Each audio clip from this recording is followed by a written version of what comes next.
Hello friends, I am Tejinder Ladi Singh. Welcome to my drawing series of videos, and this being the first one, we are going to learn the basics of drawing.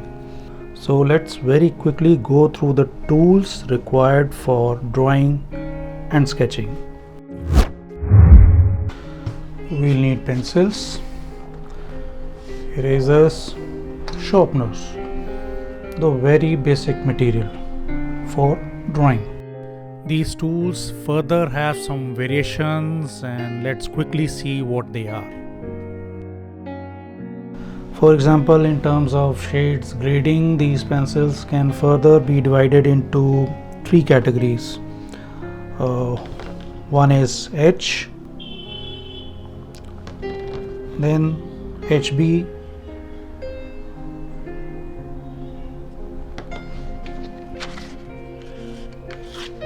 and B.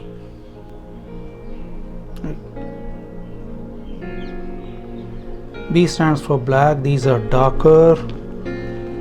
H stands for hard, these pencils will give you a lighter shade. HB is hard black and used for general purpose. If we talk about B series, ranges from 1 to 9B. What I have here is 2B, 3, 4B, 5B, 6 and then 8. These are the most used pencils in drawing and sketching, and probably we won't need the other two categories. Be sure about that. Then there are other forms of pencils too. Like this is Staedtler's mass lumograph. So how is this different from others? We'll learn gradually as and how we progress further. Then there are charcoal pencils. Again, how are they different from the pencils we earlier talked about? We'll learn that when we start using them.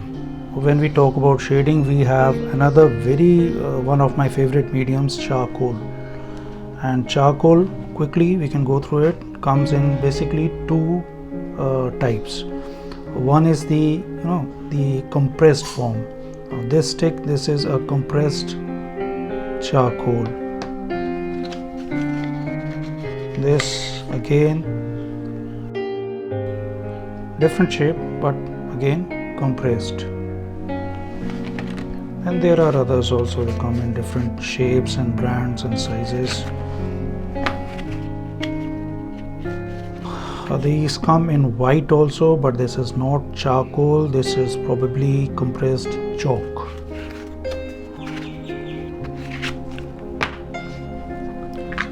Second form of charcoal is the natural form.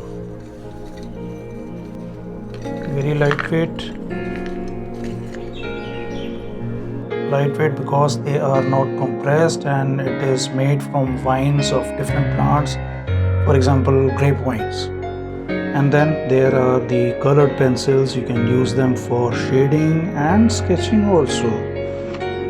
There's another tool used in blending the shading that we do with pencils, and these are called the tortillons or blending stumps. More about them later. And again, in erasers there are different types. These are the normal ones.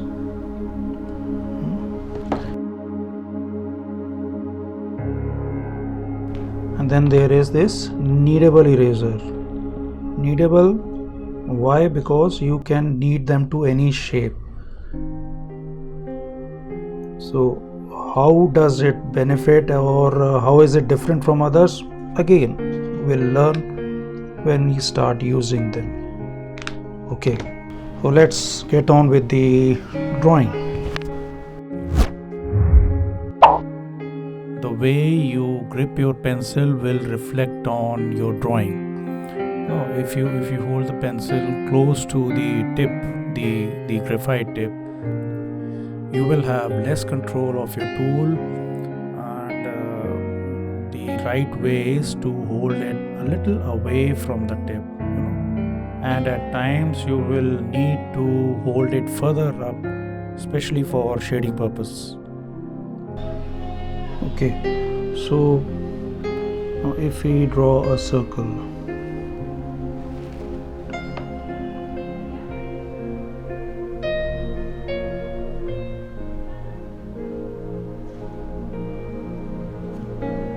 now this,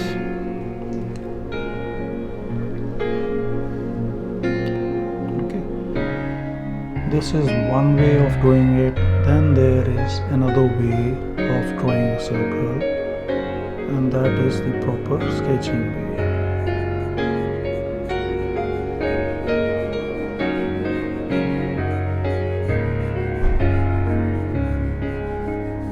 You draw with a free hand, free flow, and you don't have to commit to a line. Once you have done this, after that you can, if when required, after that you can commit to a line, make it dark to look like a perfect circle.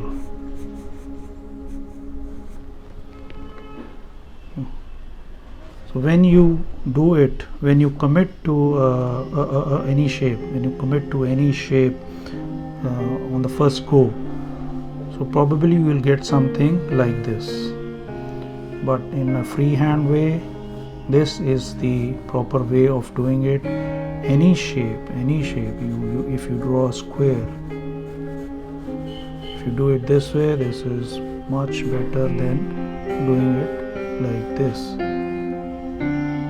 So when you do this, later on you can, out of these lines, you can commit to the ones that you think will give you a good shape. So let's do it again. Let's draw a circle again.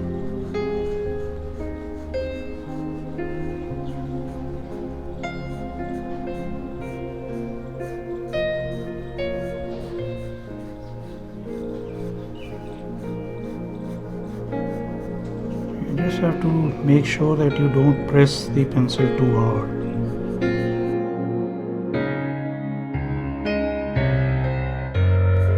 Just some light strokes.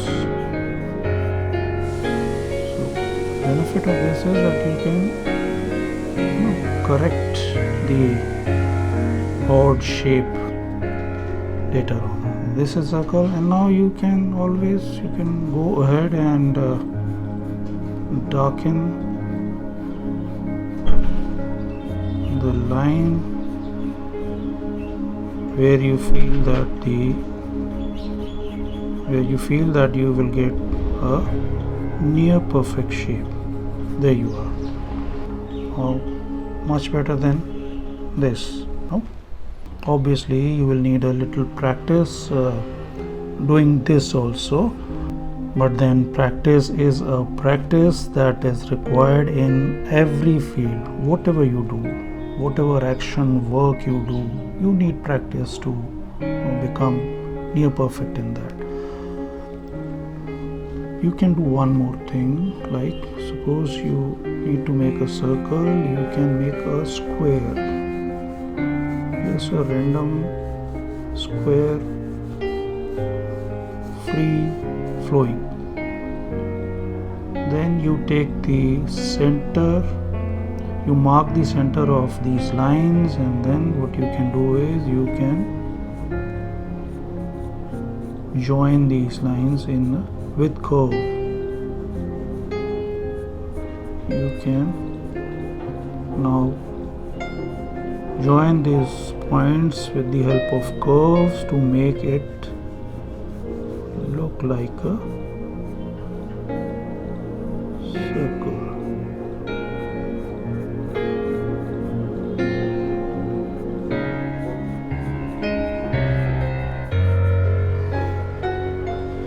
You can always go ahead and then perfect it the way you want it. Same way when you make a tree, so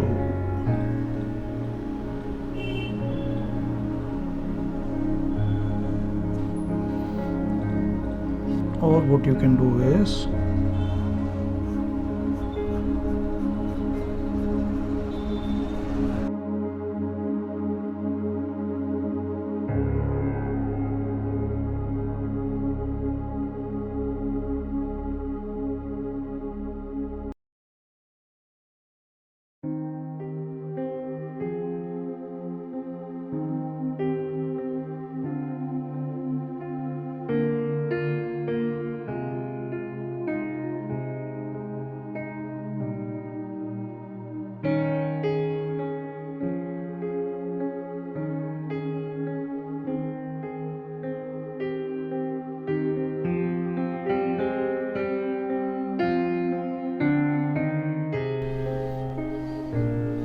with a free hand you have the liberty to correct the lines as and how you need later on. Like this was done with a light strokes, so when you need to finalize it, then you can always go ahead and out of these, with the help of these, I'll call them support lines, supporting lines or guiding lines is much better.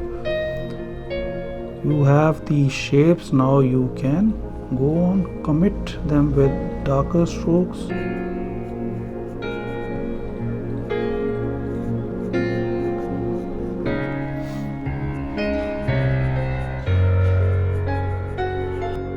Just avoid committing to any hard line on the first go. And then if you are not happy with the shape, then what you will have to do is you have to erase the line. And if you had already committed to a hard dark line, then erasing would be a problem. It will leave a mark eventually. So when you draw again, there will be multiple lines. And then again with the single stroke we'll try to make a different shape. And you don't like it, it's not perfect, doesn't meet your fancy, then again you will go for a different thing to keep erasing. So it is always better to first try with light strokes, okay, and then you can always go ahead and commit the lines. Let us now see what difference does it make when you use 2B, 4B, 6B, 8B pencil. You want to see the difference between them.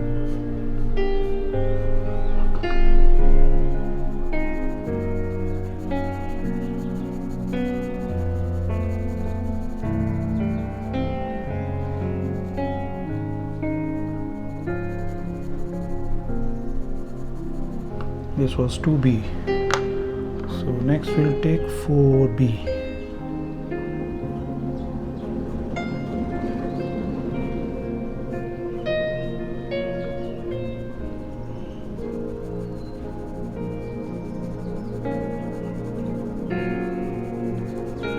See a subtle change in the darkness between these two. I am applying the same amount of pressure that I had applied earlier, and you see the difference. Now we will take a 6B. 6B, okay.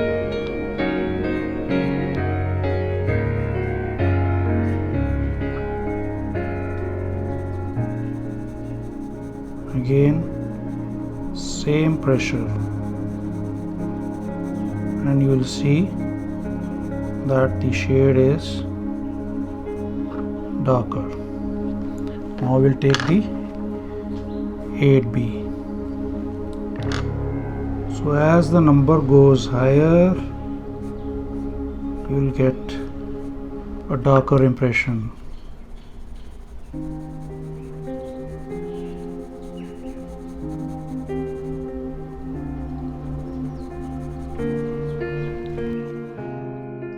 This was 2B, this was 4B, this was 6B, and this is 8B. Also, with every single pencil, whether it's 2B, 4B, 8B, you can variate these shades.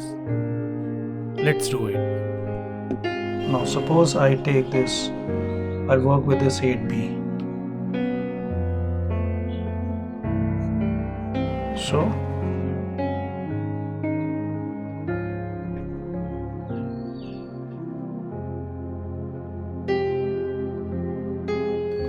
okay, take another box, a little more pressure, and you'll see this will come out a little darker. Let's make another box, slightly more pressure, and this is darker than the previous one. Another box, more pressure.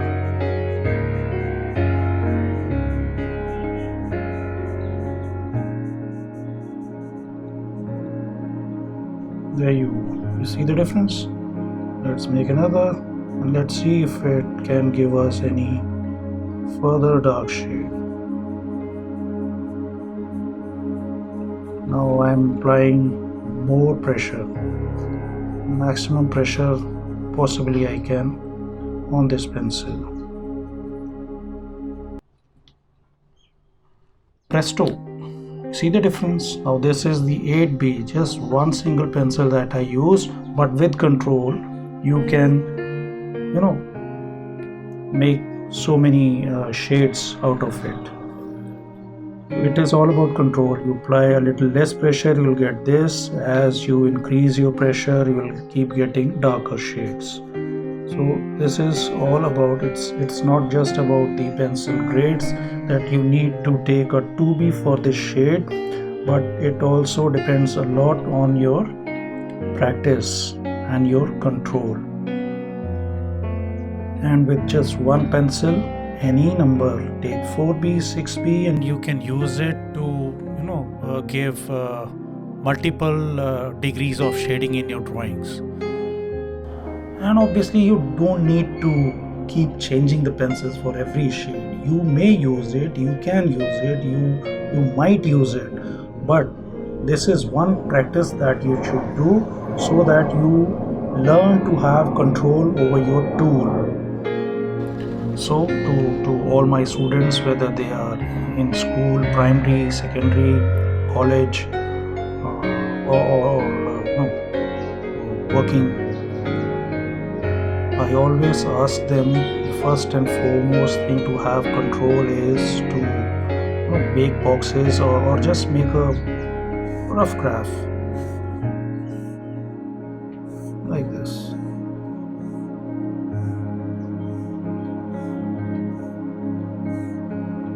And practice on your shading. And keep doing it as much as you can.